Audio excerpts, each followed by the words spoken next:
다시 또 세월호로 가서 세월호 특별법 왜 무산됐나, 지금 이제 이 세월호 특별법을 위해서 단식도 하고, 이 학생들이 걷기도 했는데, 아니, 그 얘기 전에, 이거 말고 이거부터 먼저 봐야 되겠다.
먼저 보낸 친구들을 위해서 생존자 학생들이 도보로 여기까지 와서 편지를 전달했습니다. 그 전달받은 우리 유가족들을 통행을 막은 책임자는 반드시 나와서 우리 통행을 막은 이유, 그 다음에 지시한 사람을 명확하게 밝혀주시길 바랍니다. 맞지 말고 방어 좀 풀어란 말이야. 왜 막으신 거야 아까 저기 앞에 정문은? 구분이 안 돼가지고 구분이 안 되다는 유족분들하고 다 들어오시면은 안 됩니다. 오늘 의장님께서 오늘은 여기에 여러 가지 보호 조치가 이렇게 필요하기 때문에 이보세요. 여기 일반인들은 못 들어오도록. 국민이 안 들어오면 누가 들어옵니까? 국민을.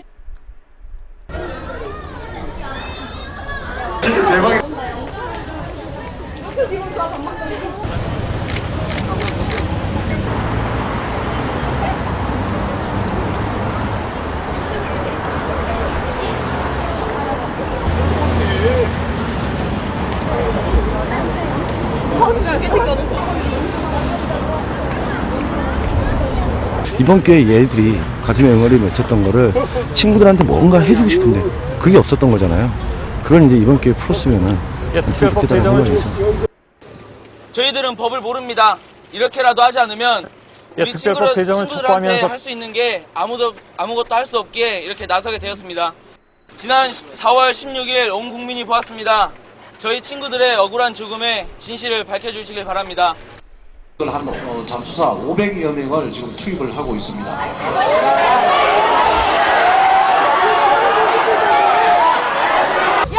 뉴스도 보도를 제대로 해야지. 다 거짓을 하냐? 누가 믿고 뉴스를 보냐? 이에 확산되지 않도록 모두 막아라. 그러면 그 책임은 이게 컨트롤 타워가 대통령입니까? 지금 방화법이게 지금? 이 진행에 협조해 주시기 바랍니다. 뭘 협조해요?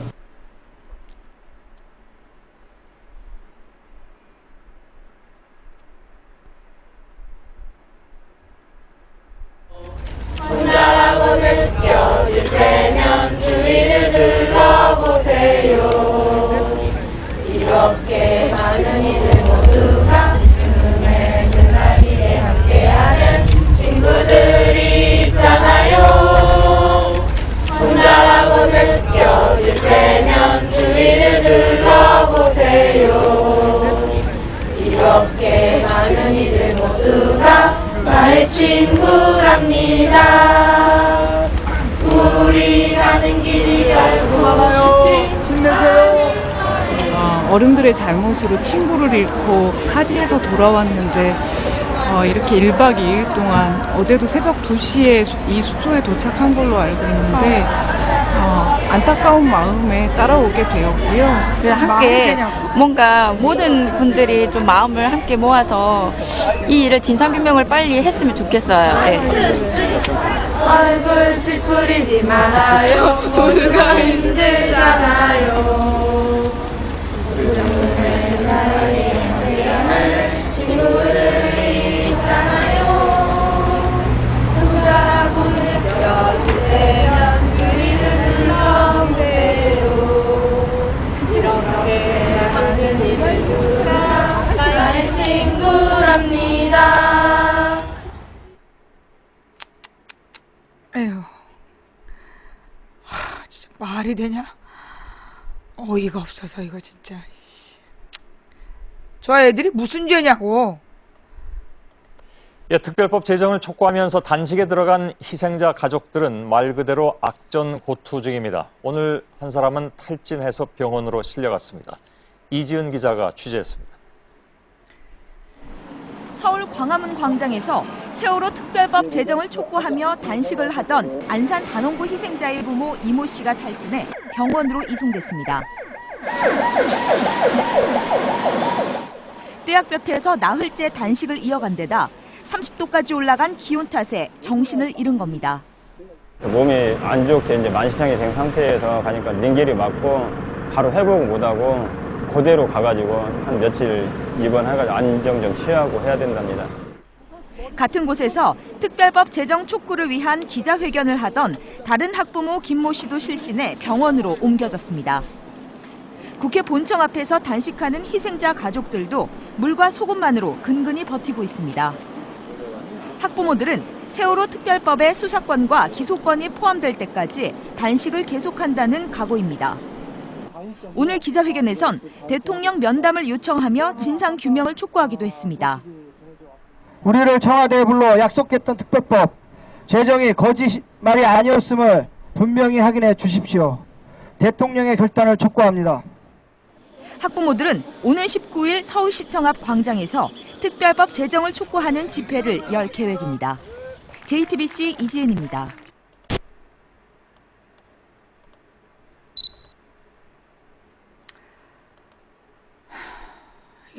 이제 내일이죠. 내일 이제 세월호 특별법 제정을 위한 집회를 예정 중에 있는데 이게 어저께까지가 임시국회였고, 그러니까 임시국회 기간이었는데 임시국회가 어저께 이제 무산이 된 거잖아요. 예, 임시국회가 무산이 돼버리면서 이제 다시 7월달 회기를 잡아야 돼. 박근혜 대통령과 여야 원내 지도부가 이번 임시국회에서 통과시키기로 합의한 세월호 특별법 처리가 끝내 무산됐습니다. 유가족들의 단식도 또 단원과 학생들의 도보 방문도 소용이 없었습니다. 류정화 기자의 보도입니다. 6월 국회 마지막 날인 오늘 여야는 세월호 특별법 제정에 실패했습니다. 특별법이 통과되면 설치될 진상조사위원회에 수사권을 부여할지 여부 등 핵심 쟁점을 놓고 여야가 평행선을 달리면서 오후 3시로 예정됐던 TF팀 회의도 아예 취소됐습니다. 민간조사위원회 조사관에게 수사권을 부여한다는 것은 형사법 체계를 뒤흔드는 것이라고 보지 않을 수가 없습니다. 새누리당 지도부의 전향적인 결단이 없는 한 TF에서 논의는 중단할 것임을 밝히겠습니다. 여야는 진상조사위의 강제력을 높이기 위해 조사 요구에 불응할 경우 동행명령장을 발부할 수 있도록 하는 데에는 공감대를 형성했습니다. 동행명령에 응하지 않을 경우 과태료를 얼마나 부과할지 등에 대해서는 추가 협의가 필요한 부분입니다. 세월호 특별법 처리가 무산되면서 여야는 일단 7월 임시국회를 열어 논의를 계속 이어갈 예정입니다. 하지만 730 재보선까지 맞물려 여야 기싸움이 팽팽한 만큼 이달 내 처리는 쉽지 않을 거란 관측이 나옵니다. 특별법 제정을 기다리는 세월호 사고 가족들의 마음만 까맣게 타들어가고 있습니다. JTBC 류정화입니다.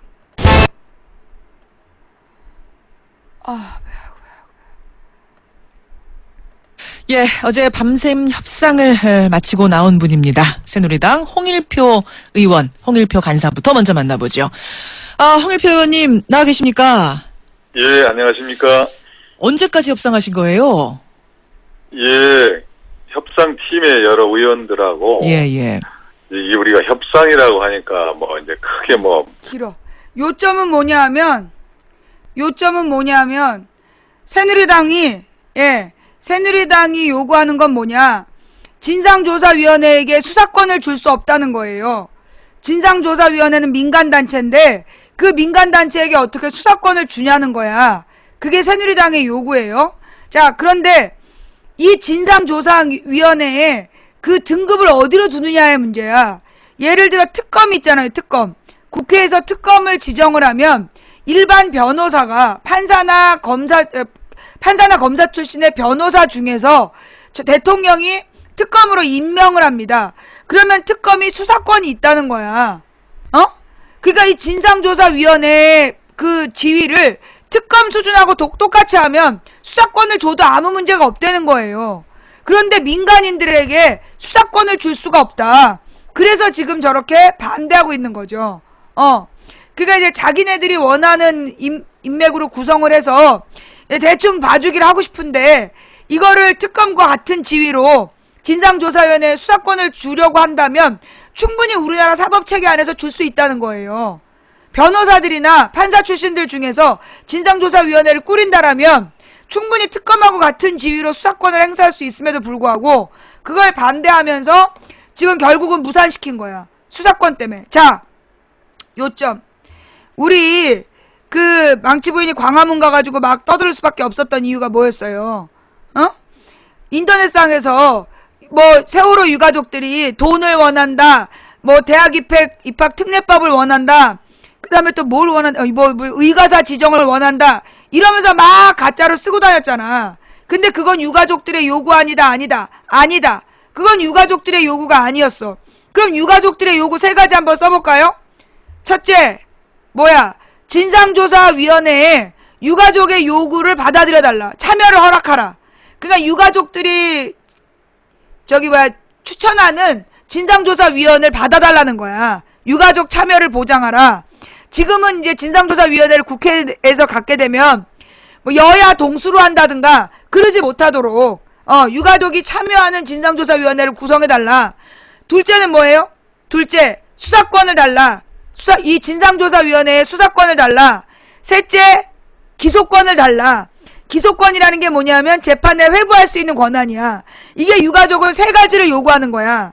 근데 야당이 수사권과 기소권을 다 요구하면 새누리당이 들어주지 않을 테니까 수사권까지만 싸우자. 그래서 수사권까지만 요구하는 절충안을 냈는데 이것 수사권도 거부한 거야.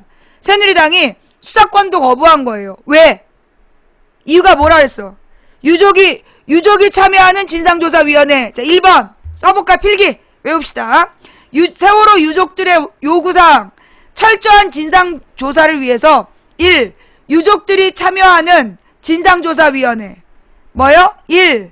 유족들이 참여하는 진상조사위원회. 필기하세요. 2. 진상조사위원회의 수사권을 인정. 진상조사위원회 수사권 인정. 2번 진상조사위원회의 수사권 인정. 그러니까 수사권을 주란 얘기야. 또는 부여라고 할 수 있겠죠. 3. 진상조사위원회의 기소권 부여. 3. 진상조사위원회의 기소권 부여. 짧게 얘기하면 자, 썼어요? 기소권 부여. 자, 그렇다라면 그러면 짧게 압축해서 요점은 뭐예요? 뭐에다 동그라미 쳐야 돼? 유족 참여 진상규명위원회. 진상조사위원회. 유족 참여 진상조사위원회. 유족 참여 진상조사위원회. 요게 1번에서 동그라미 쳐야 될 거야. 그 다음에 2번째는 뭐? 수사권의 동그라미. 3번째는 기소권의 동그라미. 그러면 쭉 연결해서 써봐. 뭐라고요?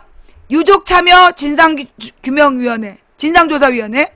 유족이 참여하는 진상조사위원회. 그 다음에 수사권, 기소권. 외울 수 있겠죠? 동그라미 별표. 할 수 있겠어요?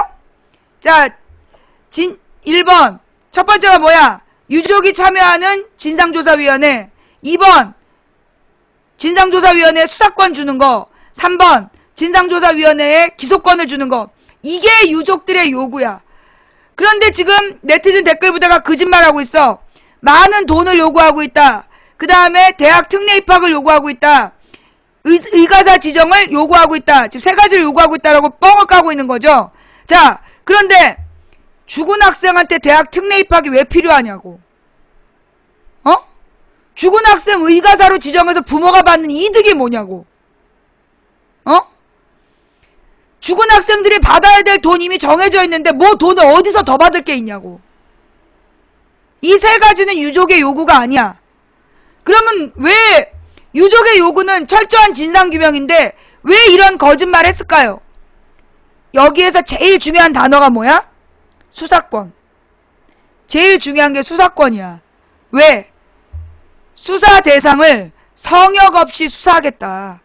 성역 없이 수사하겠다. 그 얘기는 뭐예요? 왜 이명박이 선박의 연령을 30년으로 풀었냐? 누구한테 로비 받았냐? 이거 수사 대상이야. 이명박 청와대에서 이명박 정부 출신들 난리 나겠죠? 두 번째, 왜 박근혜는 선박의 안전점검 규제를 풀었느냐? 누구한테 로비 받았냐? 이거 수사 대상이야. 지금 박근혜 정부 난리 나겠죠? 그 다음에 박정희 때 만들어진 한국성급이 우리나라 해양의 그 운항 허가권을 독점적으로 가지고 있어. 얘네들한테 허가받지 않으면 운항을 못해. 그런데 왜 엉망으로 고친 배에 운항허가 줬냐? 이거 유병헌한테 로비 받은 거야. 이 유병헌의 로비가 한국성급 어디까지 갔냐? 이거 조사하면 과거에 박근혜 시대부터 이 한국성급에서 내놓으라는 권력자들 다 조사당하겠죠? 그 다음에 네 번째, 해운조합에서 그 국회의원들한테 로비를 해가지고 해운조합이 안전점검도 지들 마음대로 할 수 있고 그리고 여러가지 비리를 저지르도록 국회의원들한테 뇌물을 쓴 거야. 그 해운조합의 안전점검 이거에 대해서 수사하면 로비를 받은 국회의원들 명단 다 털리겠죠? 그죠? 이쯤 되면 거기다가 이 누구예요? 그 순환구조법 이게 도대체 왜 해경은 제대로 구조를 못하고 구조하러 온 소방 잠수사들도 못하게 했나? SSU, UDT 왜 침투하지 못하게 했는가? 이걸 갖다가 수사하면 이 소위 해수부를 비롯한 이게 해수부만으로는 안 되는 거거든. 국회의원들이 다 협잡해 준 거란 말이야. 순환구조법. 결국은요. 이명박 정부, 박근혜 정부 지금 국회 실세 의원들이 수사 대상이야. 이번 세월호 사건은 이게 수사권을 진상조사위원회가 가지면 이명박 정부, 박근혜 정부 그 다음에 실세 국회의원들이 수사 대상이야. 그러니까 이 특별법을 어떻게든지 막아야 되겠지. 그래서 개뻥을 친 거야. 이제 이해가 되지? 왜 특별법을 방해하는지 이해가 되죠? 우리가 계속 적어놓고 있었잖아. 이명박 정부, 박근혜 정부, 한국성급, 해운조합, 그 다음에 언딘을 비롯한 해양구조협회 얘네들의 비리가 곧 이명박 정부, 박근혜 정부, 국회 실세 의원들이야. 성역 없는 수사권을 달라. 그러니까 지금 안 해주는 거야. 그래서 안 해주는 거야. 이해가 되죠? 특별법 절대 안 됩니다. 누구 맘대로 특별법이 절대 안 돼. 새누리당이 있어서 대한민국이 존재해? 그래. 그렇게 생각하면 새누리당으로 가지. 여긴 새누리당 아니야. 새누리당이 있어서 대한민국이 존재한다 싶으면 거기로 가. 왜 여기 와서 그래? 여기 새누리당 아니야. 네가 새누리당을 지지하는 건 괜찮아. 근데 여기서 지지하면 안 돼. 여기는 새누리당을 싫어하는 사람들이야. 우리가 너네 새누리당 당사에 가서 새누리당 자폭하라 그러면 좋겠니? 마찬가지야. 꺼져. 그 다음에 그래서 이 세월호 특별법을 왜 반대하느냐 이걸 분명히 알아야 된다.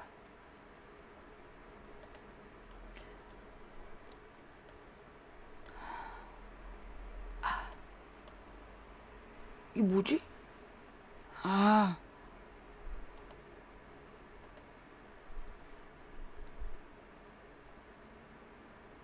가지입니다. 정확한 진상규명. 진상규명이 있어야 책임자 처벌도 가능할 것이며 여러분들의 자녀, 여러분들의 자신의 안전까지 지켜질 수 있다고 생각합니다. 지금부터 보여드리겠습니다. 저는 부모로서, 엄마로서 이 영상을 끝까지 보지 못했습니다. 여러분, 한 분 한 분 보시고 많이 알려주시고 꼭 정확한 정보로 저희들 유가족을 두 번 상처 주지 마십시오. 잠기고 있어요. 잠기고 있어요. 지금 잠기고 있습니다. 네. 지금 잠기고 있습니다. 여기 보시면 지금 제가 기울었거든요. 나 진짜 나 웁니다 나. 아씨 나 개무섭습니다 지금. 숨이 턱 끝까지 차오르는데 이거 끈꼭 묶었습니다 저는. 난 살고 싶습니다.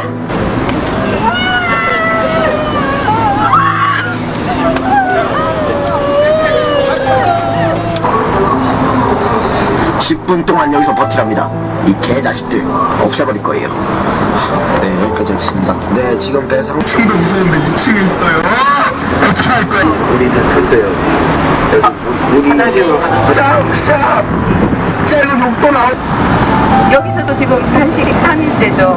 국회에서도 저희 어머니 아버님들이 단식을 하고 있습니다. KBS, MBC, SBS 나오지 않습니다. 저희 엄마 아빠가 너무너무 힘든 나머지, 오늘 엄마 아빠가 다치신 분도 있거든요. 너무너무 힘든 나머지 국회 문을 열어달라고 의견들이 2중, 3중, 4중으로 막아서고 있어서 저희 엄마 아빠가 울면서 욕하면 그거 찍어갑니다. 저희는 자식을 잃고 욕도 하지 못합니다. 이런 나라가 어디 있습니까? 저희가 원하는 것은 한 가지입니다. 저희 아이들이 저렇게 죽어갈 때 저희는 핵목항에서 나라에서 구조해 줄 거라고. 365일 전시체제인 대한민국은, 그렇게 기술을 자랑하던 대한민국은 저희 아들을 버렸습니다.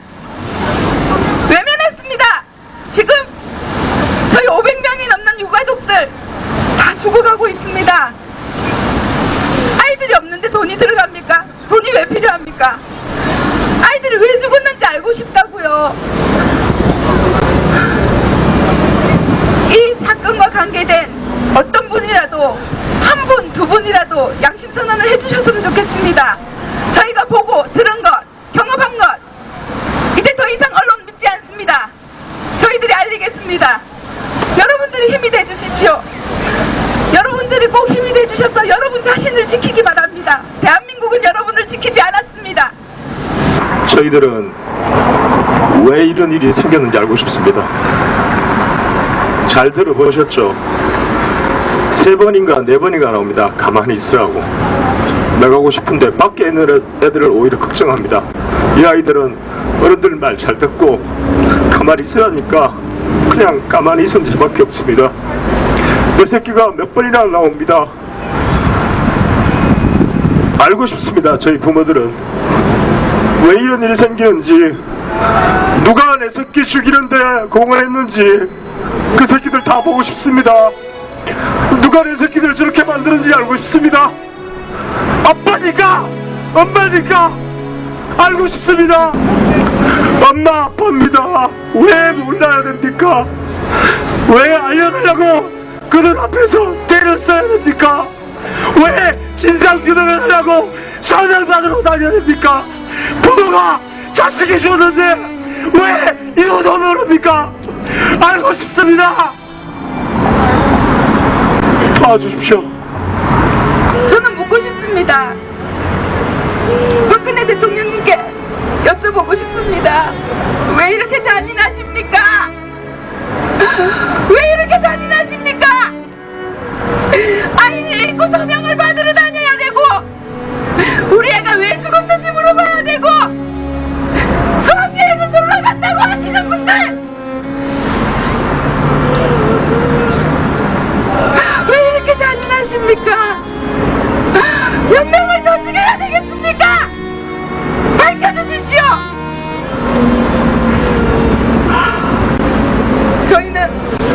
이렇게 한 분 한 분 소명하시는 분이 없었으면 아마 죽었을 겁니다. 소명하러 다니면서 바쁘고 지쳐서 잠이 듭니다. 지쳐서 하루가 어떻게 가는지 모릅니다. 여러분들이 있기 때문에 삽니다. 여러분들이 도와주실 것이라고 생각하기 때문에 삽니다. 고쳐야 되지 않겠습니까? 안전한 나라 만들어야 되지 않겠습니까? 저희들 바라는 건 욕심 없습니다. 그거 아닙니다. KBS, MBC, SBS 떠들을 내는 건 그거 아닙니다. 진상규명을 안 해주니까, 철저하게 안 해주니까, 구조도 저렇게 안 해줬는데 어떻게 믿고 있습니까? 여러분, 함께 하셔서 제발 좀 도와주십시오. 저처럼 어린애들이 죽어가면서 불러서 엄마 소리를 생각하면서 좀 도와주십시오. 부탁드립니다.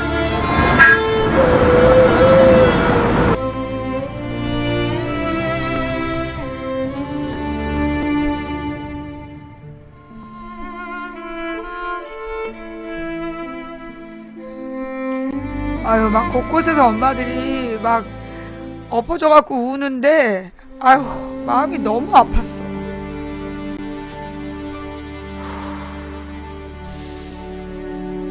지금 여러분이 보신 영상은요, 유튜브에서 안경 꼈다님으로 검색하시면, 안경 꼈다님이 올리신 세월호 참사 유가족 광화문 광장 직접 행동 이렇게 검색하시면 나와요. 안경 꼈다님으로 검색하셔도 나오고요.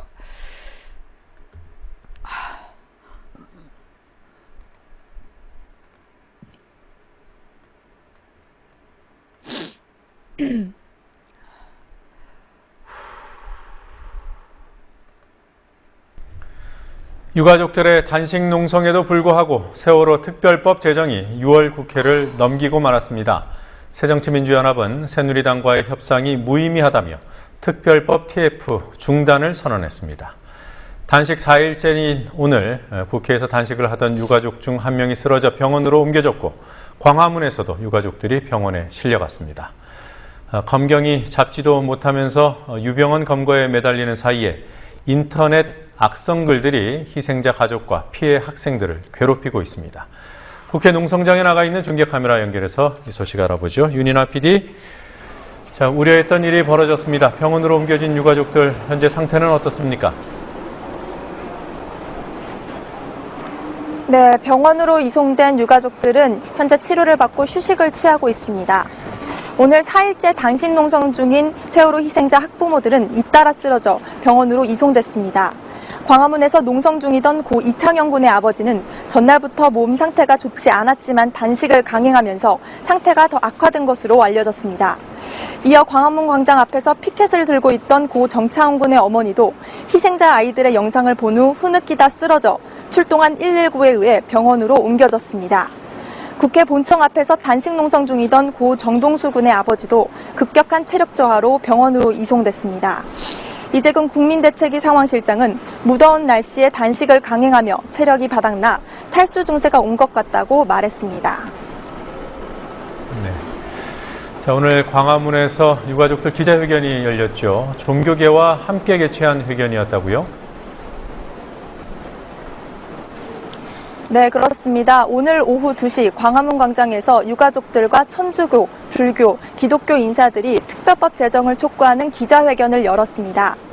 가족대책위는 이번 주 토요일에 서울광장에서 열리는 4.16 범국민 대회에도 전국 각지에서 국민버스를 타고 모여달라고 호소했습니다.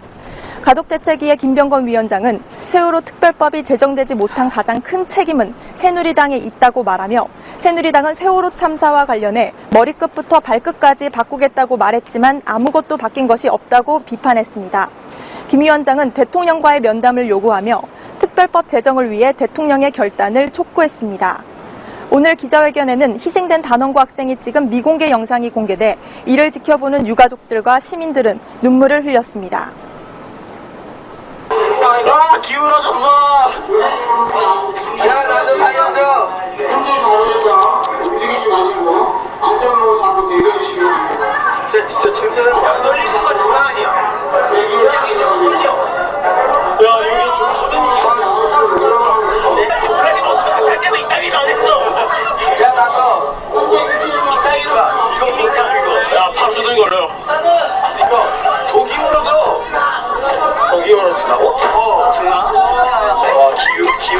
상상도 못했다. 우리 구명 죽을 뻔했다.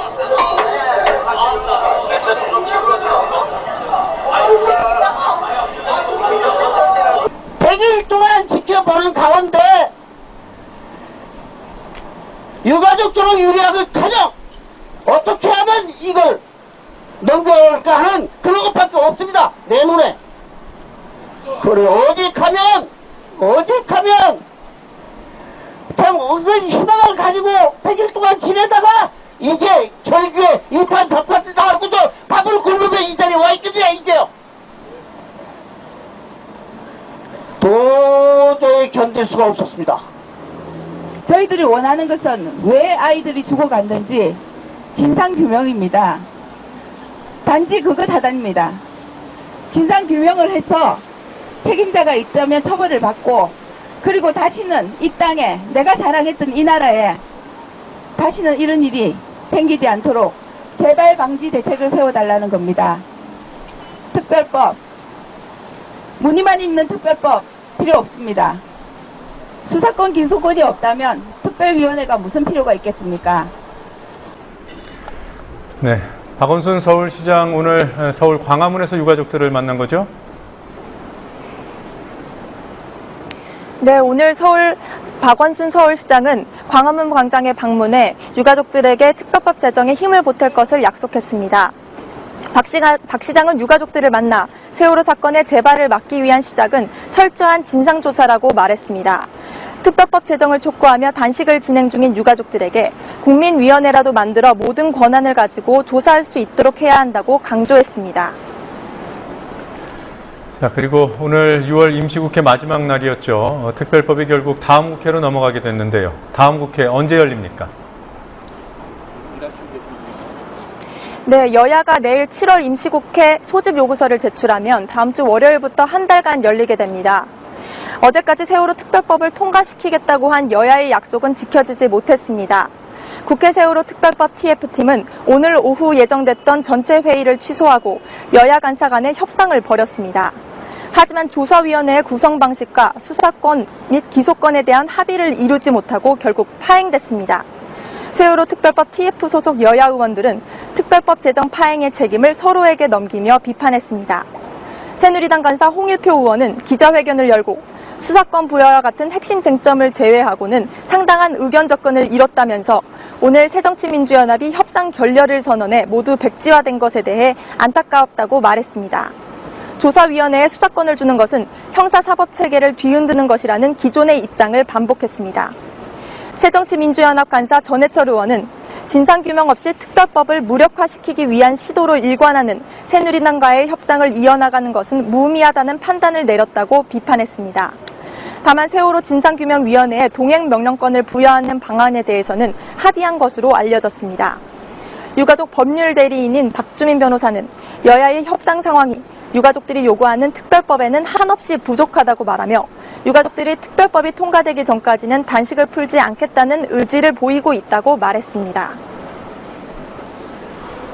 자, 인터넷 악성 댓글이 유가족들과 피해 학생들을 괴롭히고 있습니다. 유병헌 검거에 들이는 노력 10분의 1만 검경의 수사력을 투입해도 막을 수 있을 텐데요. 결국 가족들이 스스로 대처하겠다고 하더군요. 네, 현재 가족대책위는 유가족들에 대한 악성 댓글을 직접 모니터링하고 있습니다. 희생된 단원고 학생 고 박성호 군의 누나인 박보나 씨는 어제 국회에서 농성 중인 유가족들을 응원하러 온 단원고 학생들에 대해서도 특례 입학 때문에 하는 행동인 것처럼 몰고 있다고 말했습니다. 가족대책위는 유가족에 대한 악성 댓글에 대해 지난 5월부터 50건의 고소를 했습니다. 박보나 씨는 최근 들어 SNS상에 조직적이고 악의적으로 허위 사실을 만들어 유가족들을 모욕하는 글들이 많아졌다고 말했습니다. 가족대책위는 허위 사실 유포와 악성 댓글에 대해 강력 대응할 방침을 밝혔습니다. 지금까지 국회에서 국민TV 뉴스 윤인아입니다. 아싸. 예. 자, 여러분, 저한테 보내신 자료들 있잖아요. 저한테 보내신 자료들, 제가 모아서 저분 전달할게요. 예. 저한테 보내신 분들, 저한테 보내신 거, 저 박보나 씨 연락처 아시면 같이 보내시고요. 세월호 대책위, 가족 대책위, 그쪽으로 직접 보내셔도 될 것 같아요. 저런 걸 요구할 수가 없으니까 우리가 저런 거 하세요 이렇게 할 수가 없어. 내가 대충 모은 거거든요. 저도 토스해 드릴 테니까 여러분들 그거 악성 댓글 단 놈들 그 정보들 저 가족대책위로 보내세요. 진작 그랬어야 됐어. 오케이. 그래. 잘하고 있어. 아니 잘하고 계십니다. 예. 자. 박근혜 대통령의 모교인 성심여중고 학생들이 오늘 국회를 찾아 학교 주변에 들어선 화상 경마장을 없애달라고 요구했습니다. 어제는 안산 단원고 학생들이 국회를 걸어서 방문한 데 이어 연일 학생들이 거리에서 자신들의 목소리를 냈습니다.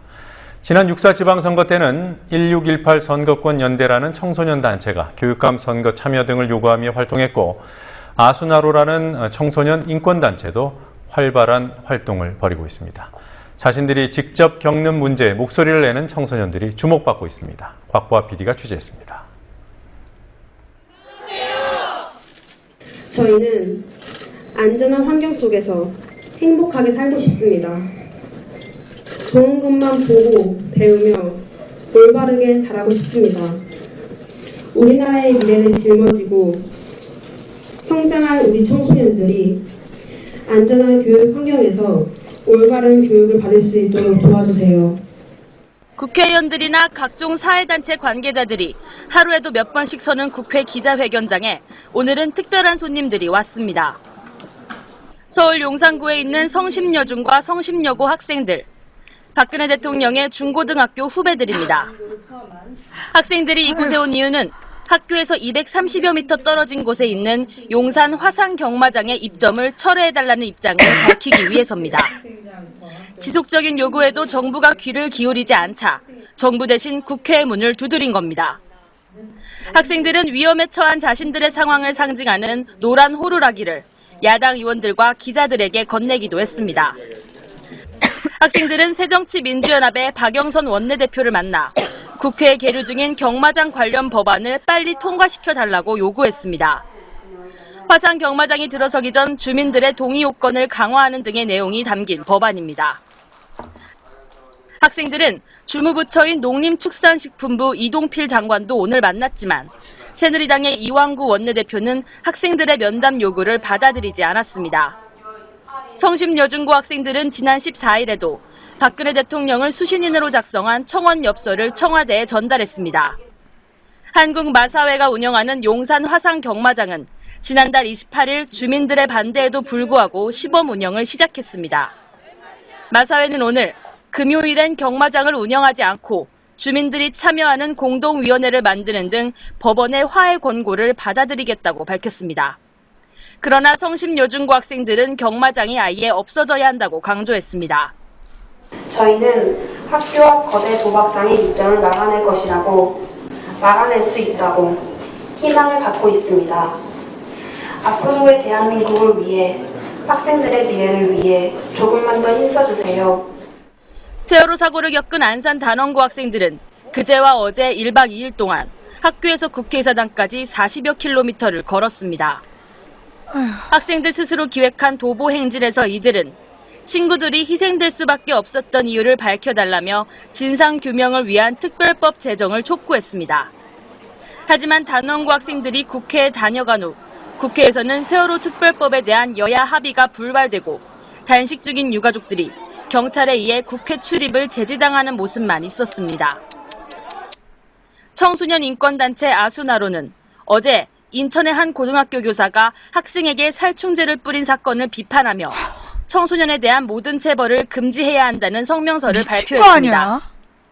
아수나로는 청소년들 스스로 인권 문제를 해결하기 위해 2004년 만들어진 단체로 두발자유 캠페인, 학생 인권조례 제정 참여 등의 활동을 펼쳐왔습니다. 이들은 어른들이 각종 사회 문제에서 책임을 방기한 데 대해 미안해하기보다 청소년들이 스스로 결정할 수 있는 권리를 주는 게 먼저라고 주장합니다.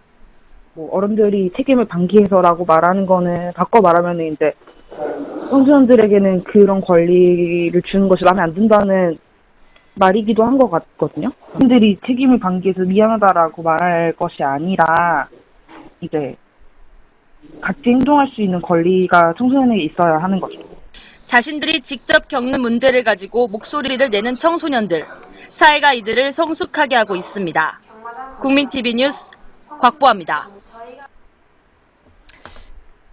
나는 이걸 자연스러운 현상이라고 생각해요. 이승만이 독재를 13년을 하니까 여러분 4.19의 주축 세력이 중고생인 거 아세요? 4.19 혁명의 주축 세력이 중고생이었어요. 초등학생부터 그러니까 중고생이 주축이 됐고 나중에 이 초등학생까지 가고 그러니까 이제 교수들이 나와가지고 대학생 교수들이 나와서 4.19 혁명에 딱 동참을 하니까 군대가 돌아서가지고 이 4.19 혁명이 완성이 되는 거예요. 그거 몰랐어요. 이게 강북구죠. 강북구 그 4.19 탑에 오면 4.19 탑에 기념관이 있어요. 안에 쭉 들어가 보시면 그 역사가 정리되어 있는데 자녀분들이랑 가서 한번 쭉 보시면 좋아요. 그 다음에 이 박정희 전두환 때도요. 청소년들이 그러니까 맨 처음에는 박정희 시대가 처음 열렸을 때 청소년들이 찬성했어. 그러다가 박정희 한 5년 6년 지나가면서 굴욕적인 한일 외교 이때부터 청소년들이 반대하기 시작하고 고등학생을 중심으로 박정희 전두환 때도요. 중고등학생들이 공부를 많이 했어요. 그래서 이 중고등학교 때부터 반독재의 그 분위기가 어려서부터 배워지는 거야. 그게 이제 무슨 교회 오빠, 교회 형, 이런 사람들이 중심이 돼가지고 애들을 가르친 거지. 그래, 그 당시에는 박정희 전두환 때는 교회가 굉장히 많은 그 진취적인 지식인들의 운동이 일어났던 곳이 교회였어요. 근데 하여튼 그렇게 독재가 오래되면 반드시 청소년들부터 일어서게 돼 있어. 우리의 과거 역사가 그랬다니까? 내가 고등학교 다닐 때도 그랬어요. 박정희 전두환 시대에는 고등학생들이 막 깨어서 이러면 안 된다면서 막 대학생들 못지않게 싸웠었어요. 그러다가 이제 그때는 우리 시대는 대학생들이 학생운동을 대빵으로 했던 때라서 그러다가 96년 이후로 학생운동이 완전히 거의 자취를 감추게 되고 그리고 이제 98년도에 김대중이 대통령이 되면서 사실 10년 동안의 민주화 시대를 거치면서 학생운동 자체가 사라지게 돼. 민주주의 정부를 거치면서 민주정부 별거 없네 이러면서 이제 민주화 됐어 이제 경제에 집중해 이러면서 이명박이 나오잖아. 이명박이 5년 되니까 이명박 5개월 만에 학생들이 거리로 나왔잖아요. 이명박 5개월 만에 광우병 집회가요 청소년 집회로 시작된 거예요. 그해 5월 2일 2008년 5월 2일에 청소년들이 우리는 광우병 소고기가 싫어요 이러면서 들고 나온 거야. 촛불 집회가 그렇게 시작된 거예요. 그래서 지금 박근혜 때까지 오니까 애들이 점점 더 똘똘해지는 것 같아. 예. 그래서 이게 나는 그렇게 봐. 김대중 노무현 10년 동안 대한민국 민주화됐다 그러면서 그 민주 세력들이 나태해졌었어. 그때는 그래서 아무도 민주주의를 얘기하지 않았어. 그래서 그때 민주주의 얘기하면 막 이렇게 욕먹고 그런 분위기였어요. 그러나 이 이명박 박근혜가 되니까 이 학생들이 왜 우리가 교과서랑 배운 내용이랑 다릅니까? 이러면서 나오잖아. 아주 쌤통이야. 너무 쌤통이야. 자, 다음 뉴스는요.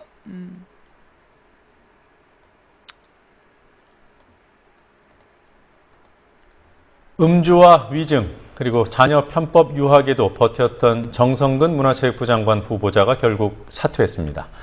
불륜 문제가 터지기 직전에 사퇴한 것이라는 시각이 파다합니다. 미치겠어. 김명수 지명 철회로 인사파동을 마무리하려던 박근혜 대통령은 또 타격을 입게 됐습니다. 총리직 유임 후 처음 국회에 출석한 정홍원 총리는 다시 총리직을 수행하게 된 것에 대해 민망스러운 마음을 금할 길이 없다고 말했습니다. 오늘 정치권 소식들 알아보도록 하죠. 코미디 아니야? 곽보아 PD? 네, 곽보아입니다. 네.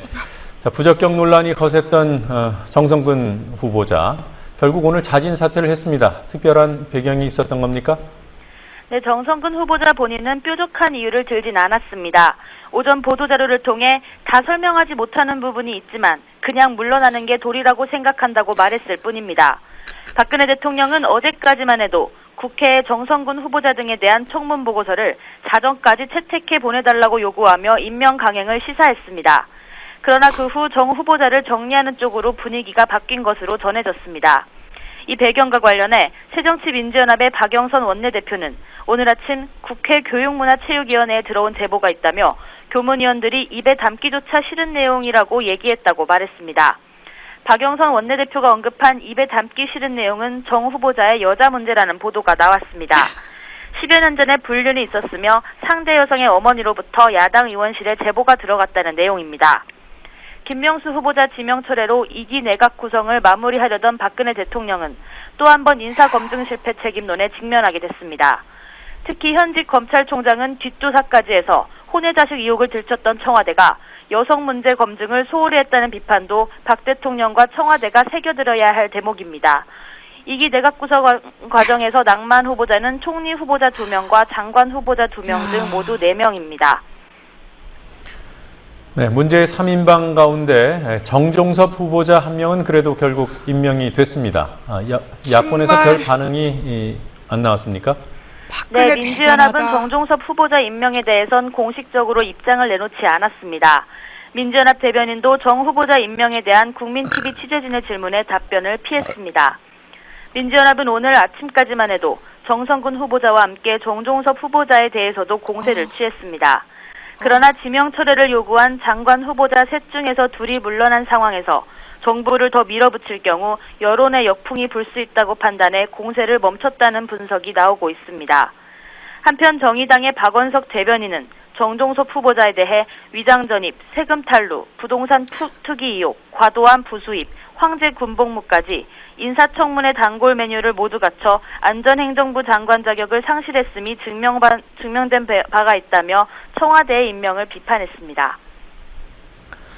그리고 어제 국회 예결특위 파행의 빌미를 제공했던 정홍원 총리, 오늘 어땠습니까? 네, 정 총리가 출석한 국회 예산결산특위에서 야당 의원들은 정 총리의 사표가 사실상 수리된 상태여서 유임이라고 할 수 있는 근거가 없고 인사 실패에 대해 대통령과 총리가 사과해야 한다고 주장했습니다. 민주연합의 송호창, 김기식 의원의 말 차례로 들어보시겠습니다. 4월달에 이제 사표를 내셨지 않습니까? 그럼 우리 대법 판례에 따르면 그 사표는 임명권자에게 도달한 순간 효력을 발휘합니다. 그럼 사표를 내고 총리 자격이 없어진 겁니다. 그런 가운데 이 이후에 그 안대희 총리 후보자 또 문창국 후보자를 대통령께서 다시 지명을 했지 않습니까? 그럼 사표를 수리하고 후임 총리를 대통령이 다시 지명을 한 건데 그런 상태라면 지금 이제 총리 후보자가 지금 없는 상태입니다. 인사 실패 아니 더 나아가서 인사 참사 수준의 상황이 벌어지고 있습니다. 어제 김명수 교육부 장관 후보자 지명이 철회됐고 오늘 정성근 문체부 장관 후보자가 스스로 사퇴했습니다. 그런데 이 인사 참사 수준의 문제에 대해서 대통령도 재정권을 행사했던 국무총리도 국민들에게 사과하고 있지 않습니다. 이 같은 논란에 대해 정홍원 총리는 사표 수리 행위가 확실히 있었다면 퇴임하고 나가야 하지만 수리 행위가 없었다면 법리적으로 문제가 없다고 주장했습니다. 이 같은 논란에 앞서 정 총리는 예결위에서 다시 총리직을 수행하게 된 것에 대해 매우 안타깝게 생각하고 민망스러운 마음을 금할 길이 없다고 말했습니다. 그러면서 세월호 사고에 대한 책임을 지고 사의를 표명하고 무거운 짐을 내려놓고자 했으나 후임 총리 임명 실패에 따른 장기간의 국정 공백 우려로 다시 총리직을 수행하게 됐다며 사과했습니다. 정 총리가 유임 후 처음으로 국회에 온 건 어제입니다. 그러나 어제는 예결위 소속 야당 의원들이 정 총리의 보고를 받을 수 없다고 거부하면서 회의가 파행됐습니다. 자, 730 재보선 공식선거운동이 내일 시작되는 거죠? 네, 그렇습니다. 네. 자, 서울 동작을부터 판세를 좀 짚어볼까요?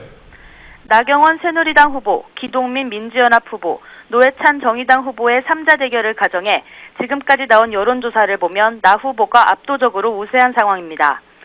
나 후보는 오늘 발표된 중앙일보 여론조사에서 43.2%의 지지율을 보여 15%의 기동민 후보, 12.8%의 노회찬 후보를 크게 앞섰습니다.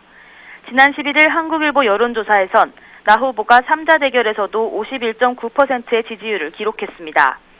뒤지고 있는 기 후보는 나 후보를 박원순 시장에게 패한 친위 인사로 규정하는 동시에 본인은 박원순 시장 밑에서 부시장을 한 박원순의 남자임을 강조하고 있습니다. 나 후보는 인물 경쟁력을 강조하면서 기 후보가 씌우려고 하는 박원순 프레임을 벗어나려고 하고 있습니다. 한편 정의당의 노회찬 후보는 기동민 후보보다 높은 인지도를 바탕으로 정부 심판론과 무능 야당 심판론을 동시에 제기하고 있습니다.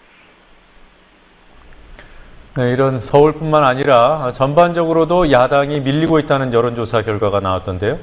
네, 그렇습니다. 중앙일보와 여론조사 기관인 엠브레인이 지난 10일부터 닷새간 주요 격전지 10곳을 대상으로 실시한 여론조사를 보면 새누리당 후보들이 10곳 중 8곳에서 우위를 보이고 있는 것으로 나타났습니다. 서울 동작을을 비롯해 경기도 수원의 3곳과 김포, 충청권 3곳에서 새누리당 후보가 1위를 달렸고 민주연합이 앞서고 있는 곳은 경기 평택을과 전남 순천 곡성뿐이었습니다. 수원 8달에 출마한 민주연합 손학규 후보의 경우 그제 발표된 경인일보 여론조사에서는 4.5%포인트 차이로 선두를 달렸지만 오늘 중앙일보 여론조사에서는 새누리당 김용남 후보가 오히려 1.4%포인트 앞섰습니다. 이 같은 여론조사 결과가 나오자 재보선에서 5석만 이겨도 성공이라는 안철수 대표의 지난 13일 발언이 엄살이 아니었다는 말이 나옵니다. 이에 따라 야권연대 논의에 가속도가 붙을 거란 전망도 나오고 있습니다. 한편 중앙일보는 자신들의 여론조사에 대해 유선전화 비율이 높아 새누리당의 우호적인 답변이 많았을 수도 있다고 한계를 인정하기도 했습니다. 야권 연대 논의에 가속도가 붙을 것이다. 이런 전망 지금 말씀하셨습니다만 관련한 움직임이 있는 건가요? 네, 아직까진 수면 위에 움직임은 없습니다. 민주연합과 정의당 각자가 계산기만 두드리고 있을 뿐 이렇다 할 진척은 없는 상황입니다. 일각에서도 두 당이 늦어도 21일 전까지는 연대 결정을 내릴 것이란 관측도 있습니다. 21일에 투표용지 인쇄가 시작돼 그 후에 연대가 이뤄진다면 사퇴한 후보의 이름이 투표용지에 나와 연대 효과가 반감될 가능성이 있기 때문입니다. 자칫하면 새누리당의 어부지리로 의석을 넘겨줄 수 있는 상황에서 수도권 지역 후보자들을 중심으로 연대를 원한다는 신호가 나오고 있습니다. 수원 8달의 민주연합 손학규 후보는 오늘 라디오 인터뷰에서 야권 연대에 대해 지혜롭게 대처해야 한다며 연대라는 건 민주주의 역사의 중요한 한 부분이고 요소라고 강조했습니다. 그리고 황우여 전 새누리당 대표가 어제 사회부총리 겸 교육부 장관의 후보자에 지명되지 않았습니까? 교육계의 반발이 나오고 있더군요. 네, 그렇습니다. 청와대는 황우여 후보자의 교육 전문성을 강조하며 국회 교육위원장 등의 이력을 내세웠지만 그 기간 동안 사학수호에만 급급했다는 비판이 나오고 있습니다. 전교조는 황 후보자를 사학수호 5걸에 뽑힌 사람, 교육비리 척결에 맞지 않는 낡은 인물이라고 비판하며 지명 철회를 요구했습니다. 황 후보자는 국회 교육위원장이던 2005년 당시 박근혜 한나라당 대표와 사학법 개정안 저지투쟁을 주도했고 2007년엔 사학법 재개정안을 이겨내 상지대 비리재단 복귀 원인을 제공했다는 평가를 받습니다. 올해 초 친일 옹호 논란이 불거진 교학사 국사교과서와 역사교과서 국정화를 옹호해왔다는 점도 교육부 장관으로서 부적절하다는 비판이 나옵니다. 한편 종교자유정책연구원은 기독교 신자인 황 후보자가 공직자로서는 부적절하게 종교적 발언을 일삼아왔다면서 교육 현장이 선교회장으로 전락할 우려가 있다는 이유로 지명 철회를 촉구했습니다. 지금까지 국민TV 뉴스 곽보아입니다. 아휴.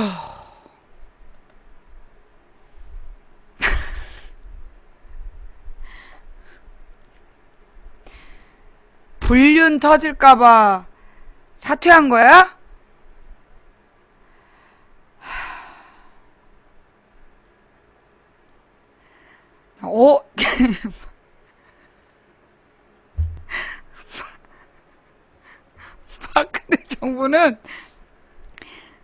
박근혜 정부는 지금 박근혜 지지자들의 끝이 어딘가? 막장 개막장. 박근혜 지지자들의 수준이 바닥이 어디인가 알 수 없어. 현재까지 바닥이 어딘지 알 수 없어. 야, 정말 대단하다.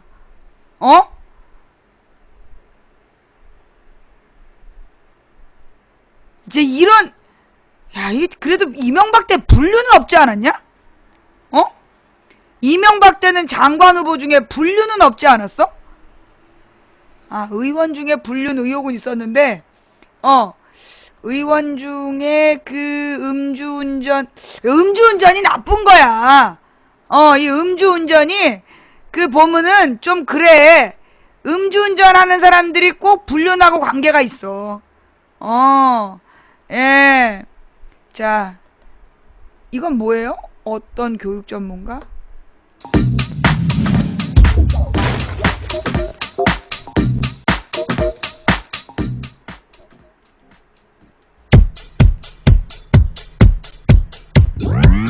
네, 첫 소식입니다. 박근혜 대통령이 김명수 후보자에 대한 지명을 처리하고 황우여 전 새누리당 대표를 새 교육부 장관 후보자로 지명했습니다. 교육에 대한 전문성과 사회 현안에 대한 조정 능력을 인정받아온 분입니다.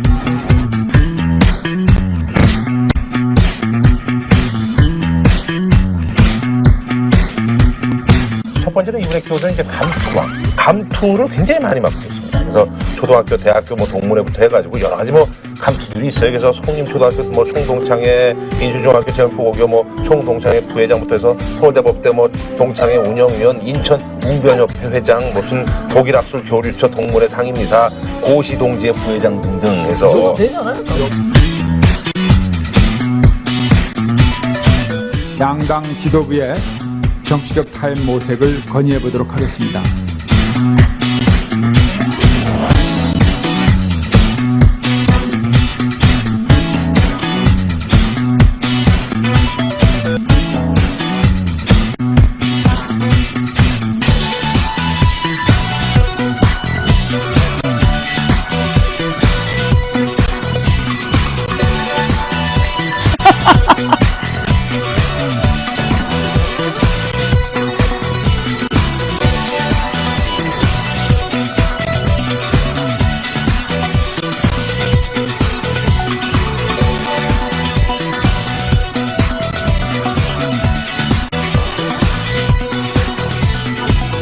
전문성과 사회 현안에 대한 조정 능력을 인정받아온 분입니다. 교육에 대한 전문성.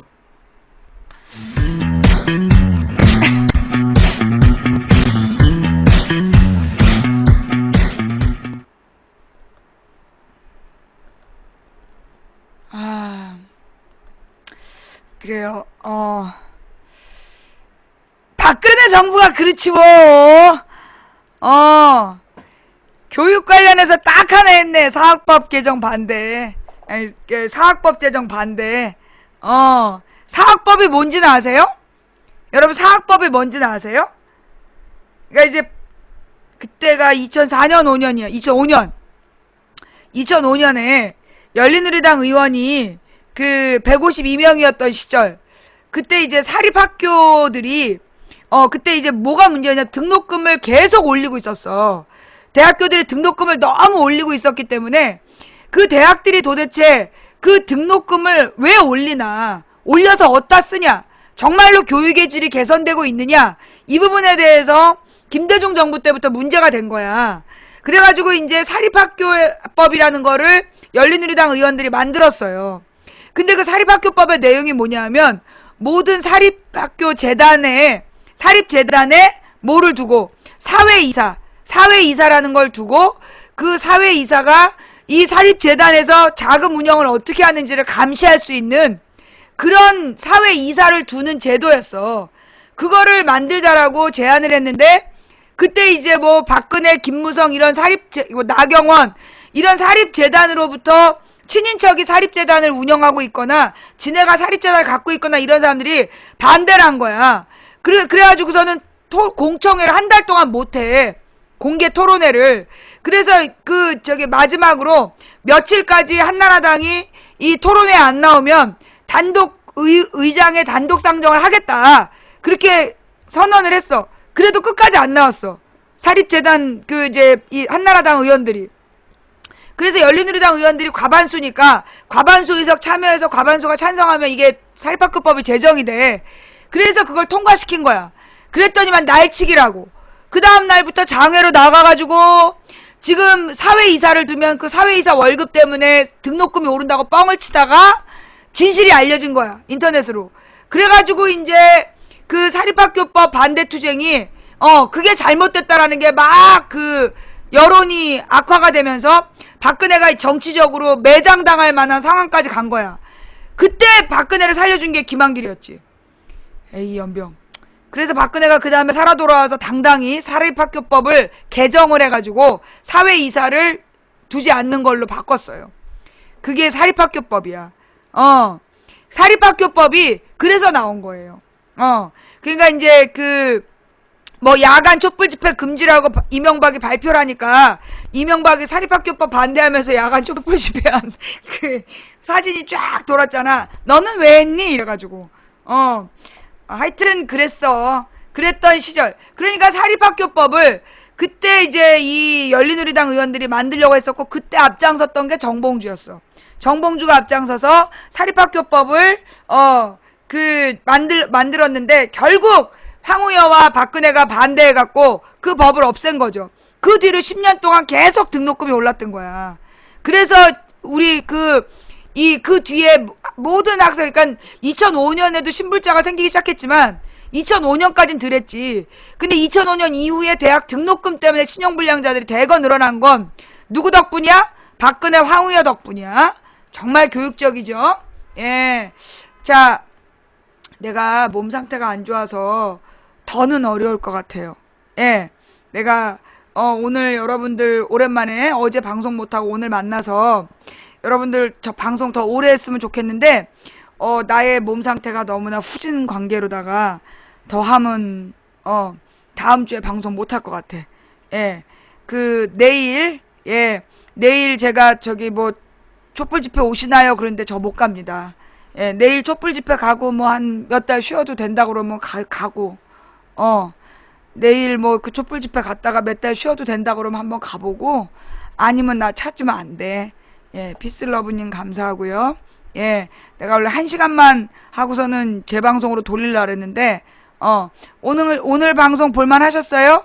금강맨님, 박민희님을 비롯해서 후원해주신 모든 분들께 감사드립니다. 일일이 감사 인사 못 드려서 죄송하고요.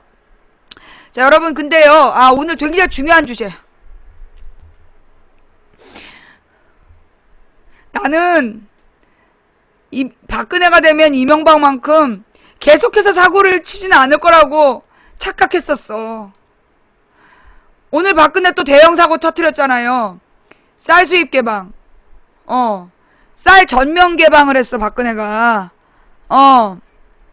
박근혜가 쌀을, 저기 S의 신이 1년 푹 쉬라 그랬어요. 여러분, S의 신이 누군지, 조사해서 조치해 주시기 바랍니다. 1년 쉬어도 된대요. 네. 자, 이 쌀 수입 문제가 왜 문제가 되냐 하면, 자, 내가 그저께 얘기했지. 그저께인가? 박근혜 정부에서 지금 쌀을 전면 수입하려고 그런다. 그런데 내가 엊그저께 그 얘기 했지, 진짜. 쌀 얘기 했어. 이 쌀이 우리나라 쌀과 다른 쌀이 다르다. 미국 쌀이 다르고, 베트남 쌀이 다르다. 그런 얘기 했잖아요. 그죠? 예. 그래서, 이게, 그 나라 사람들은 그 나라에서 나온 걸 먹어야 되는 거야. 왜냐하면요, 이 자연의 섭리라는 게 그렇게 무서워요. 그 지역의 풍토, 그러니까 한마디로 어느 지역이나 가면 그 지역에 맞는 독특한 탄수화물 식품들이 있잖아. 그건 그 지역의 기후에 맞는 거야. 그 지역의 온도, 습도, 이런 거에 다 맞게. 그래서 그 다음에 나머지 주변에서 나는 농작물. 그러니까 이게 하나님께서요, 어느 지역에서 이 자연물로 사람을 먹이실 때는 다 필요하게 골고루 먹으면 다 건강해질 수 있도록 이 물산을 내시는 거야. 그러니까 외국에서 수입품을 하나를 먹어서는 좋은 게 없어요. 그러니까 그 지역에서 나는 그 지역 기후와 습도에 맞게끔 딱 맞는 자연물을 우리가 먹어야 되는 거야. 한마디로 우리나라 국민들은요, 우리나라 쌀을 먹어야 되는 거야. 그런데 지금 박근혜가 외국의 미국 쌀을 미국이나 중국사를 그냥 전면 개방하겠다. 그 대신에 무슨 관세를 올리겠다. 그래놓고 관세에 대해서는 뭐 9월 달쯤 정하겠다. 한마디로 관세 정하는 척해서 1, 2년 그 농민들 속여 넘기고 그 다음에 그냥 중국쌀, 미국쌀에게 그냥 내주겠다는 거야. 그렇게 되면 어떻게 되냐면 우리나라 이 쌀 농사가 망하는 거예요. 우리나라 쌀 농사가 망하게 되면, 왜냐하면 가격 경쟁이 안 되니까. 중국 쌀이나 미국 쌀이 싼 값으로 확 치고 들어오면 우리나라 쌀 생산이, 쌀 경쟁력이 없어지게 돼. 그럼 옛날에 우리나라에 우리 밀이 다 있었어요. 근데 우리 밀이 망했잖아. 왜 망했냐? 미국에서 밀가루를 무상으로 원조를 해줬어. 그걸 이승만이 그 밀가루를 갖다가 그냥 나눠주라고 받았는데 그거를 우리나라 밀가루보다 조금 싼 가격에 파는 거야. 그리고 우리나라 밀가루 공장이 다 망했어. 그러다 보니까 우리나라 밀을 사들이는 공장이 사라진 거야.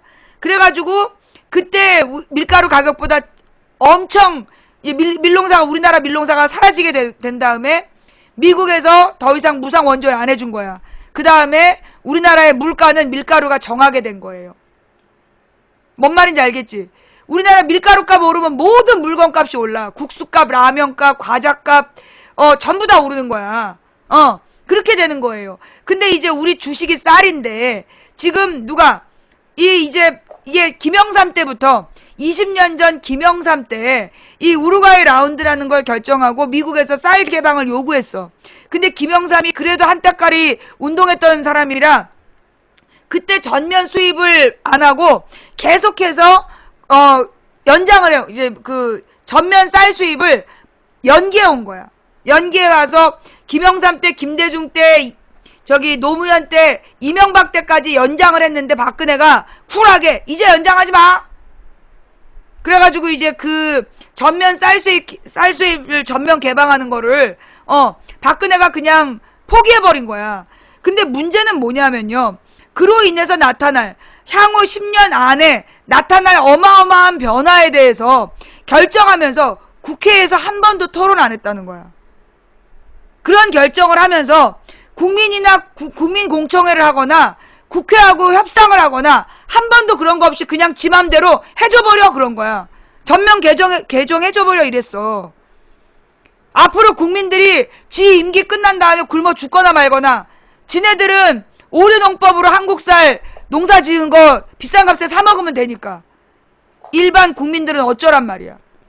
일반 국민들은 어쩌란 말이야. 예. 그래서 전면 쌀 수입 이거 막아야 돼요. 이 통과됐으니까 끝난 거 아니냐. 농민들이 안 된다. 우린 밀가루의 경험이 있잖아. 우린 밀가루의 경험이 있어. 옛날에 우리나라 밀가루가요. 지금 미국산 밀가루보다 더 많이 있었던 시절이 있었다고. 이승만 이전에.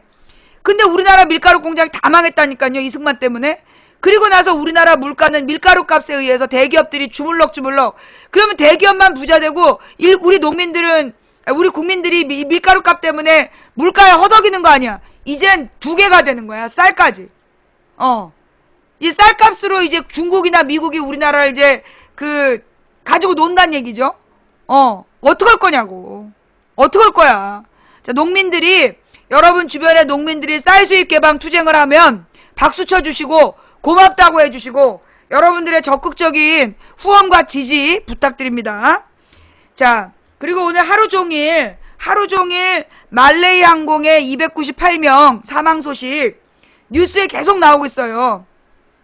이거 굉장히 심각한 상황이야. 뭐냐 하면 이게 우크라이나 상공을 지나가는 말레이 항공의 그 탑승객들이 미사일 공격을 받았어. 근데 지금 우크라이나가 지금 그러니까 친러파하고 친서방파가 내전 중이란 말이야. 근데 둘 다 자기네가 안 쐈다라고 주장하는데 좌우지간 미사일이 떴어.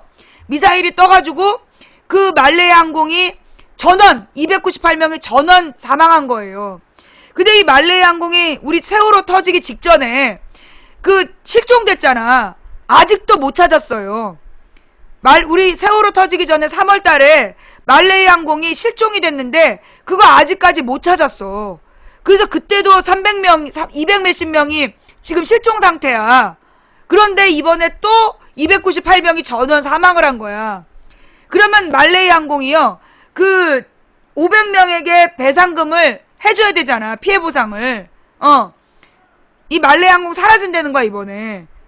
이번에 말레이 항공이 사라진다는 얘기고, 말레이 이 관광업에도 굉장히 큰 타격을 입힌다는 거고, 이 말레이 관광에다 투자했던 전 세계가 경제적으로 지금 타격을 받는 상황인데, 그거보다 무서운 건 뭐냐 하면, 이게 범인이 누구냐야. 범인이 누구냐. 누가 미사일을 쐈느냐야. 그래갖고 이게 지금 세계 제3차 대전 되나, 이게 친서방파하고 친러파의 이 대립구도였는데, 이번에 네덜란드하고 영국인이 많이 죽은 거야. 이 비행기에 네덜란드인하고 영국인이 많이 타고 있었대요. 이제까지 영국은 이제 전쟁이나 이런 데 굉장히 한 발 빼고 있었단 말이야. 뭐 네덜란드도 마찬가지고. 그런데 지금 이제 이 유럽이 이 우크라이나 문제에 대해서 네덜란드하고 영국 사람들이 가만히 있을 수가 없는 상황이잖아, 이제. 그러면 이제 새로운 신냉전 체제가 진짜 시작될 수도 있는 상황이에요. 매우 심각한 상황이야. 자, 그렇다라면 이 말레이 항공을 격추시켜서 이득을 보는 자들은 누구일까요? 이 말레이 항공을 격추시켜서 영국인과 네덜란드인이 많이 타고 있는 말레이 항공을 격추시켜서 이득을 보는 사람들은 누구일까요? 전 세계 무기상. 러시아나 미국의 무기 장사들이 대박을 치는 거지. 그러면 누가 미사일을 쐈을까? 감이 딱 오지? 누가 미사일을 쐈는지. 지금 둘 다 아니래. 우크라이나군이나 우크라이나 반군이 둘 다 아니라는 거야. 그럼 누구겠어? 어떻게든지 이 유럽을 전쟁터로 만들려는 자들, 그들이 지금 이 말레이 항공을 떨어뜨렸을 수 있다는 거죠. 왜? 전쟁 한번 해야 된다. 그래야 지네 물건 파니까. 근데 지금 전 세계는 전쟁을 통해서 경제가 회복되지 않는다는 거 알게 됐어요. 옛날에는 그 전쟁을 통해서 지금 러시아라고 나왔어요? 러시아라고 나왔어? 러시아나 미국이나 지금 확정적으로 안 나왔어. 지금 러시아제 미사일이라고 나왔어? 러시아제 미사일을 왜 쏘겠어? 아니, 생각해봐. 푸틴이 지금 생각해봐. 내가 지금 푸틴 러시아 대통령이야? 근데 지금 우크라이나의 80%가 러시아계야. 그래서 가만히 냅두면 우크라이나는 러시아가 먹게 돼 있어. 그런데 지금 러시아가 그냥 먹는데 방해가 되는 게 서방세계야. 서방세계가 째려보고 있기 때문에 대놓고 딱 못 먹는 분위기야. 그런데 내가 그 서방세계 약 올리려고 우리 러시아제 미사일로 서방 비행기를 쳤다. 그러면 당연히 서방이 전체적으로 들어올 것이고, 그럼 20%밖에 안 되는 반 푸틴파가 힘을 얻게 되는데, 미쳤다고 러시아제 미사일로 비행기를 쏘겠어? 대기 푸틴이면 그런 짓 하겠냐고. 당연히 안 하지. 러시아제 미사일을 사다가 누군가 쐈겠지. 감이 딱 오지. 아니, 푸틴은 가만히 있으면 우크라이나 먹는데 미쳤다고 서방세계에다가 미사일을 쏘겠어. 그러니까 이거는 지금 이 우크라이나에서 전쟁 한판 하자는 놈들이야. 그래서 거기서 전쟁을 해서 뭘 얻겠다. 무기 장사 한번 해보겠다 이거야. 영국, 네덜란드 부자잖아. 너네 돈 좀 써봐 이러는 거지. 영국이나 미국에 네덜란드에서 돈 좀 써라. 그래서 전쟁 한판 하자. 그래서 우리 좀 무기 좀 털고 재고 정리 좀 하자. 지금 이걸 노리는 거예요. 자, 그런데 그런 전쟁을 하게 되면 세계 경제가 불안정해져요. 전쟁을 해도 이제 경제가 살아나질 않아. 옛날에 1, 2차 대전 때는 전쟁을 뭘로 했냐? 사람이 했어. 사람이 곧 전투력이었어. 그래서 총 쏘고 육상전이 중심이었던 거야. 육탄전. 사람이 몸으로 싸우는 게 핵심이었어. 1, 2차 대전만 하더라도. 그러면 사람한테 공급을 많이 하잖아. 그래서 막 그 군복 만들고 그 다음에 사람이 쏘는 총을 일일이 만들고 그러면서 많은 노동력이 필요했던 거야. 그래서 군수산업이라는 게 발전을 한 거예요. 그래서 군수산업이 일자리가 된 거야. 그래서 1, 2차 대전 때는 그게 미국이나 이런 미국 군수업자들이 군수산업에 번영을 해서 미국 경제가 살아났었어. 그런데 이게 언제부터? 베트남 전쟁 이후부터 안 된 거야. 이유가 뭐냐? 베트남 전쟁 때 유명한 게 뭐였어요? 그러니까 미국이 1, 2차 대전하고 한국 전쟁으로 돈을 짭짤하게 재미를 봤어. 근데 베트남 전쟁부터 돈이 안 됐어. 베트남 전쟁의 가장 유명한 무기가 뭐야? 네이팜탄. 네이팜탄. 그 네이팜탄이 뭐냐면 아주 작은 용량으로 치명적인 그 상처를 입히는 그리고 이 헬기에서 쏴버리는 무기잖아. 그리고 이 네이팜탄과 그리고 이렇게 고엽제라든가 비행기에서 뿌려가지고 이 밀림을 말려버리고 이런 식 화학 무기들을 쓰게 된 거야. 근데 이 화학 무기는 일자리를 많이 만든다? 안 만든다? 못 만들어요. 화학 무기는 돈은 더 돼. 무기 산업자들한테 돈은 되는데 그게 그 미국의 경제를 살리지를 못했어. 미국의 경제를 살리기 위해서는 군수산업체 일자리가 늘어나야 되는데 화학 무기는 절대 비밀이기 때문에 극소수가 모여서 비밀스러운 곳에서 만든단 말이야. 그러다 보니까 이게 베트남 전쟁부터 미국의 돈놀이가 안 됐어. 경제 부흥이 안 되고 일부 군수산업자들만 엄청난 돈을 모았을 뿐이지 나라 경제에 도움이 안 된 거야. 결국 전쟁을 통한 일자리는 그러니까 전쟁을 통한 경제적 도움은 일자리에서 생기는 건데 베트남 전쟁 이후로 최첨단 무기들은 일자리를 만들지 않았어. 그래서 전 세계가 그래서 미국에서 군수산업을 통한 경제 성장 안 된다는 걸 깨달은 거야. 그래서 나온 게 뭐냐? 이라크 전쟁 폐기하고 이라크 전쟁 포기하고 이제 그리고 전쟁 비용을 분산시키는 거야. 그래서 일본에다가 전쟁 비용을 분담해라. 그 대신 너 자위대 눈 감아줄게. 그래서 아베가 미쳐서 날뛰고 돌아다니는 거야. 그러면서 미국은 점점 전쟁에서 발을 미국 정부는 오바마 정부는 전쟁에서 발을 빼려고 그러는데 그러다 보니까 지금 공화당이 다음에 다음에 선거가 또 다가오잖아. 오바마 선거가. 그러면 그때 어떻게든지 공화당이 먹어야 되는 거야. 공화당이 지금 미국에서 집권을 해야 돼. 그 공화당이 집권을 해야 군수산업자들한테 힘을 몰아주는 거지. 그러니까 이 미국 선거하고도 이게 이번 우크라이나 사태는 연관이 되어 있는 것 같아. 그래서 이게 군수산업자들끼리 러시아 군수산업자나 미국 군수산업자나 둘 다 전쟁이 없어서 망해가고 있어. 그러니까 얘네들이 지금 각 정치 권력을 추동을 해서 전쟁 한판 하자. 그죠? 그러는 거야. 근데 북한 같은 경우에는 돈이 없어갖고 무기 안 사. 지네가 막 만들어갖고 자꾸 쏴. 그러니까 한반도에선 전쟁을 해봤자 남는 게 없어.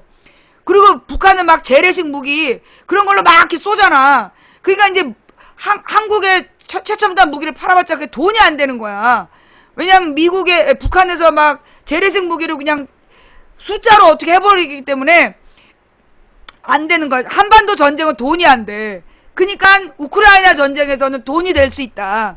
그래서 미국과 러시아가 직접 붙는 거기 때문에 우크라이나에서 전쟁 한판 하자는 거야. 그러니까 지금 그 분위기가 그런 분위기가 아니겠느냐. 그 와중에 말레이 비행기가 떨어진 거다. 자, 이 범인이 누구냐가 중요한 거야. 범인이 누구냐. 그놈들이 바로 전쟁을 일으키려는 놈들이다. 라는 게 하나의 스토리라면 또 하나는 뭐냐. 외국인 298명 죽었다고 YTN에서 오늘 하루 종일 방송을 해요. 하루 종일 방송을 해. 근데 우리 세월호 희생자들에 대해서는 지금 YTN에서 방송을 안 해. 우리 국민 304명이 죽은 세월호 문제, 세월호 특별법 문제, 세월호 유가족들의 특별법을 요구하면서 단식 농성하다 쓰러져 갔다는 얘기 안 나와. 외국인 298명이 죽었다는 장면만 보여주고 그 얘기만 계속하면서 이런 배경 설명도 안 하고 KBS, MBC, SBS 그 다음에 YTN, 뉴스Y, 채널A, TV조선, MBN 문 닫아야 돼. 이것들은 뉴스 프로가 아니야. 자, 오늘 방송은 오늘 방송 여기까지 할게요. 오늘 방송 마음에 드셨어요? 시간이 짧아서 죄송합니다. 5시까지는 했어야 됐는데 내가 5시까지 하면 죽을 것 같아. 자, 추천해주신 2473분께 감사드리고요. 방송 중에 선물로 후원해 주셨으나 제가 일일이 감사 인사 못 드린 분들께 대단히 죄송하다는 말씀, 감사하다는 말씀 드리고요. 시청해 주신 모든 분들께 감사드리고요. 그리고 처음부터 끝까지 시청해 주신 여러분께 진심으로 감사드리고요. 후원해 주신 모든 분들께 감사드립니다. 매니저님 고생하셨고요. 수요일날 운전하면서 고생하시고 밥까지 맛있는 거 사주셨던 오리나무님 고생하셨습니다. 그 다음에 정말 제 옆에서 물 다 따라주고 불편하지 않도록 서포트 완벽하게 해주신 우리 노란별님 정말 감사합니다. 그리고 우리 광화문 직접행동 영상으로 만들어내신 안경 낀 화원님 고생하셨습니다. 네. 오늘 함께 해주신 모든 분들께 감사드리고 후원해주신 모든 분들께 진심으로 감사드립니다. 자, 마지막으로 다시 추천해주신 2556분께 감사드리고요. 추천 안하고 재밌게 봐놓고 그냥 가신 님들 오늘 밤엔 녹색변이 좀 더 노란색으로 나올지어다. 솔로는 영원히 썰로일지어다. 지금까지 도봉구 창동 사는 불량주부 망치 부인이 운영한 생방송 시사수다방이었습니다. 팬클럽 가입해주시고 초콜릿과 스티커와 별풍선 해주신 모든 분들께 감사드리며 추천해주신 2618분은 오늘 밤 평안한 밤 되시기 바랍니다. 감사합니다. 지금까지 망치 부인이었습니다. 다음 방송은 월요일 낮 1시. 감사합니다. 감사합니다. 나 오늘 괜찮았어?